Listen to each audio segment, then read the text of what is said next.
আমার তো কোনো কাজ নেই এখন। তুমি চাটনিটা ভালো করে তৈরি করো, এগুলো দাও না, আমি দিয়ে আসি।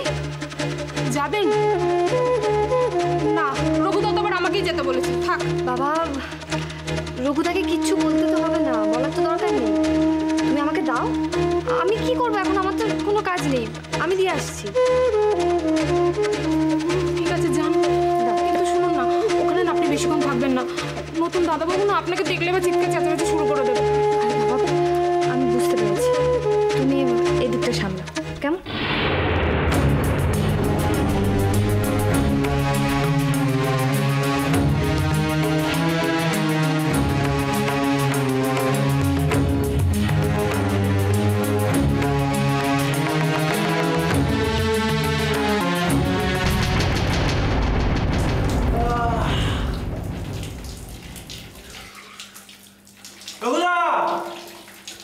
জামা কাপড়টা রেখে গেছো তো?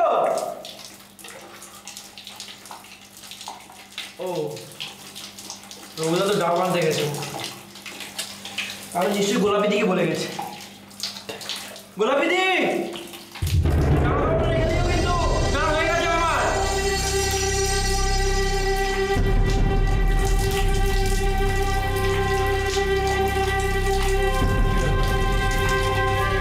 উত্তর নেই কেন?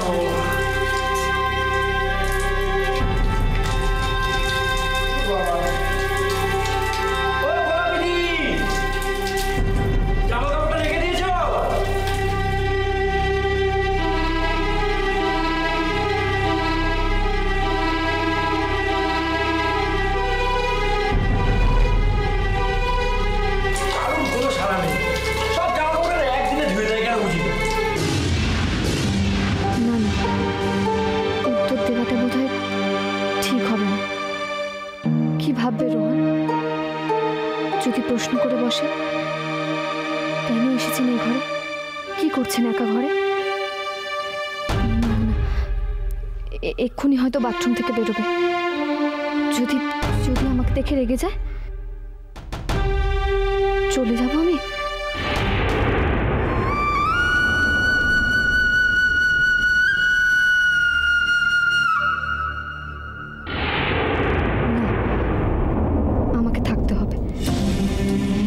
জায়গাটা তো আমি দেখতে পাবো। রেগে যাক, রিঅ্যাক্ট করুক, যাই করুক না কেন, আজ আমার হাতটা দেখতেই হবে। কিন্তু কিছু না জানিয়ে একটা ছেলের ঘরে এভাবে দাঁড়িয়ে থাকাটা কি ঠিক হচ্ছে আমার? না না না, আমি চলে যাই।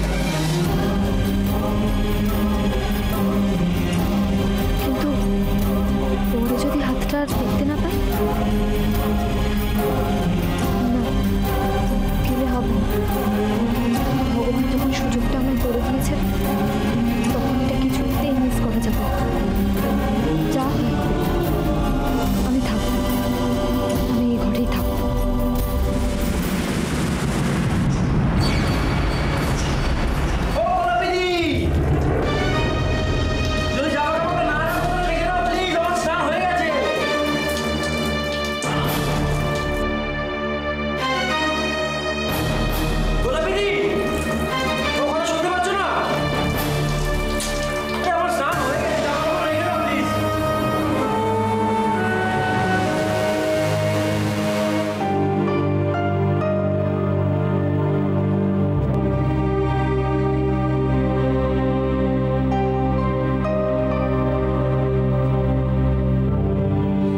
মিষ্টি ওটার মুখ ভার করে আছে কেন? কি প্রবলেম? কে কি বলেছে আমার এক্ষুনি জানা চাই। কিচ্ছু হয়নি শুভ, আমি একদম ঠিক আছি, কেউ কিছু বলেনি আমার।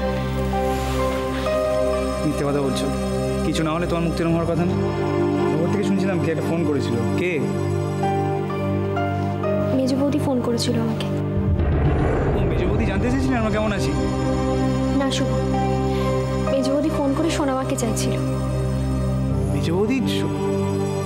সোনামাকে মেজ বৌদি কি দরকার? জানি না, এর আগেও একদিন ফোন করেছিল আমাকে, এই নিয়ে নিয়ে অনেক কথা জিজ্ঞেস করেছিল। আর আজকে ফোন করে তো সরাসরি একদম সোনামাকে চাইছে। শুভ, আমার ভীষণ টেনশন হচ্ছে। দেখো সোনামার শরীর ভালো না, তার মধ্যে মেজো বৌদি যদি কোনো উল্টোপাল্টা কথা সোনামাকে বলে তো আরও অসুস্থ হয়ে পড়বে, কি হবে তখন? না না, আমার তো সেটা মাথায় ঢুকছে না। সোনামাকে হঠাৎ মেজো বৌদি কি যাকে বাদ দাও না, ছাড়ো। শোনো, যদি সোনামা আসার পর উনি আবার ফোন করেন তখন এসব নিয়ে যাবে। না শুভ, ব্যাপারটাকে এত সহজ করে দেখো না তুমি। ওই মহিলাটাকে আমি হাড়ে হাড়ে চিনি, নিশ্চয়ই ওর মাথায় কোনো কুবুদ্ধি করছে, আর সেই কথাগুলো সোনামাকে বলবে।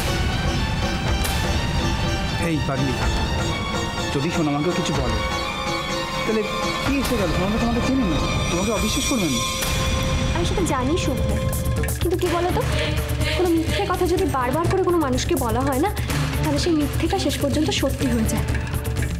আর দেখো, কখন থেকে আমি বড়দিকে ট্রাই করে যাচ্ছি, ওর ফোনও নট রিচেবল। আরে কি মুশকিল, উনি হয়তো বাইরে কোথাও আছেন, তুমি পরে আবার ফোন করো, পেয়ে যাবে। একটা কথা বলবো তোমরা? হ্যাঁ বলো। আমি ভাবছি কি এর মধ্যে একবার ও বাড়ি থেকে গিয়ে ঘুরে আসবো। বা ভালো কথা তো, তুমি তো অনেকদিন যাওনি মা বাবার কাছে, যাও গিয়ে ঘুরে এসো। পুরো ব্যাপারটাই না বাড়ির সবাইকে জানানো দরকার। আমার এই বাড়ির সুখ শান্তি এই সব কিছু আমি মেজ বৌদির জন্য নষ্ট হতে দিতে পারবো না শুভ, কিছুতেই না।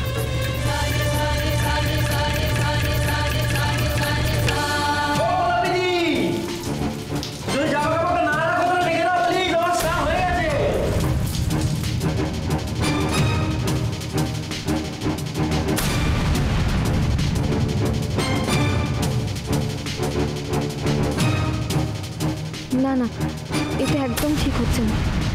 রোহান বাথরুম থেকে বেরিয়ে আসছে, আর আমি এখন এখানে দাঁড়িয়ে আছি। আমাকে দেখে রেগে গেলে দুটো বাজে কথা বললো, সে না হয় আমি মেনে নেব, কিন্তু অন্য কেউ যদি চলে আসে তাহলে আমাকে আর রোহানকে দেখে তো খারাপ ভাববে। কি করি আমি এখন?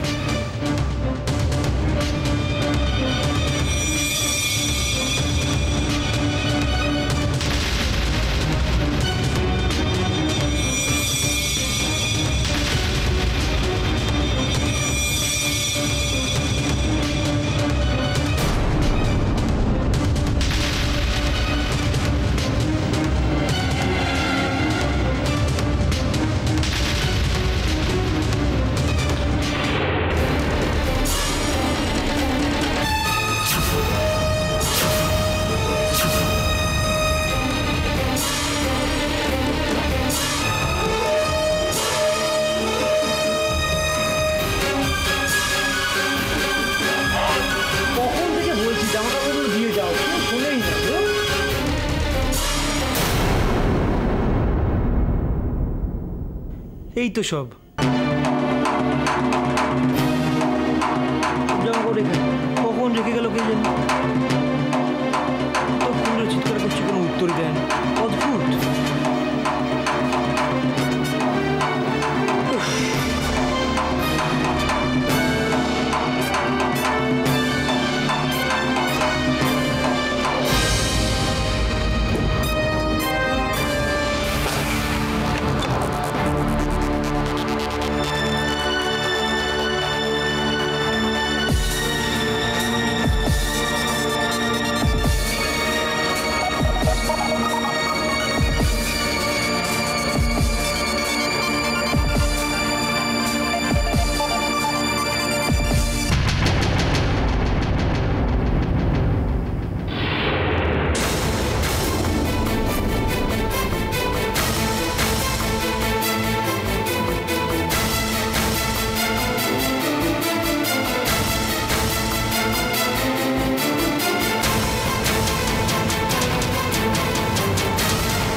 জামা কাপড়গুলো পেয়েছো তো? হ্যাঁ এই তো, তুমি দিয়ে গেছো না? না গো, আমি তো একটু কাজে ব্যস্ত ছিলাম, তাই ওই নতুন দিদিমণি রেখে গেছে।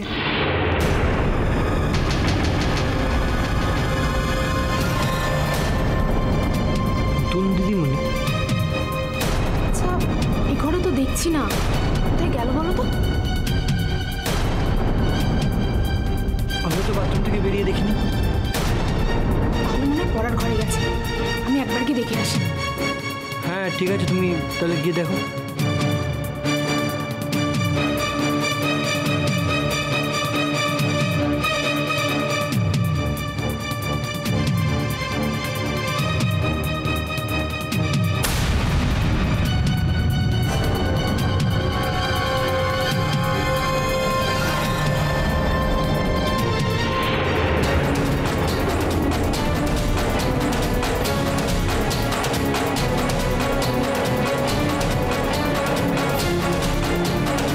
গোলাপি দিয়ে আমাকে খুঁজতে পড়ার ঘরে গেল।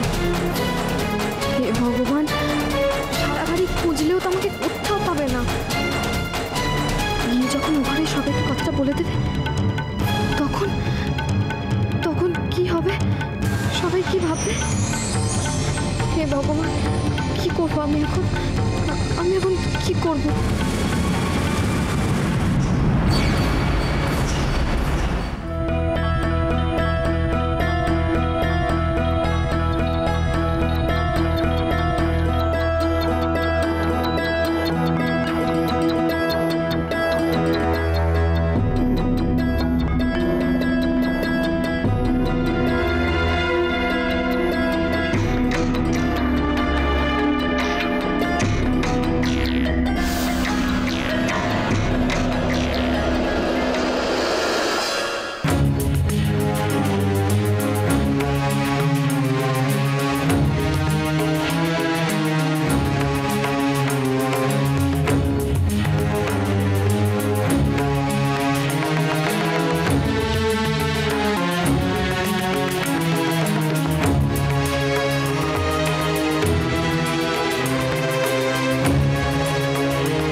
এসে লুকিয়েছি, সেই হাতের জায়গাটাকে আমি একবারও দেখতে পাবো না।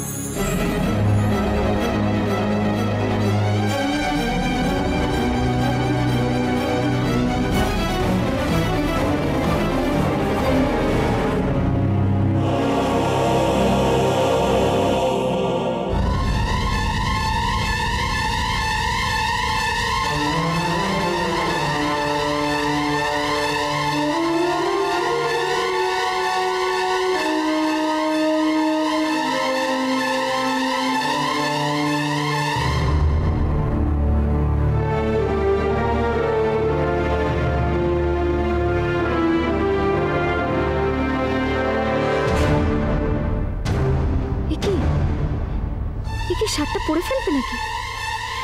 হিমা, তাহলে তো হাতের জায়গাটা দেখতেই পাবো না। ঠাকুর, ঠাকুর বলে দাও ঠাকুর, আমি কি করবো? কি করবো আমি?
স্টেজে।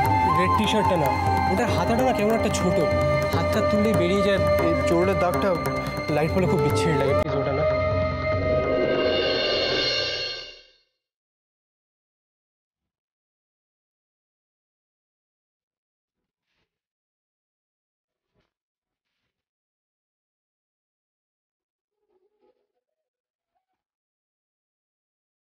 ইয়েস ইয়েস, ছেলেটি তো সাদা পাঞ্জাবিই পরেছিল।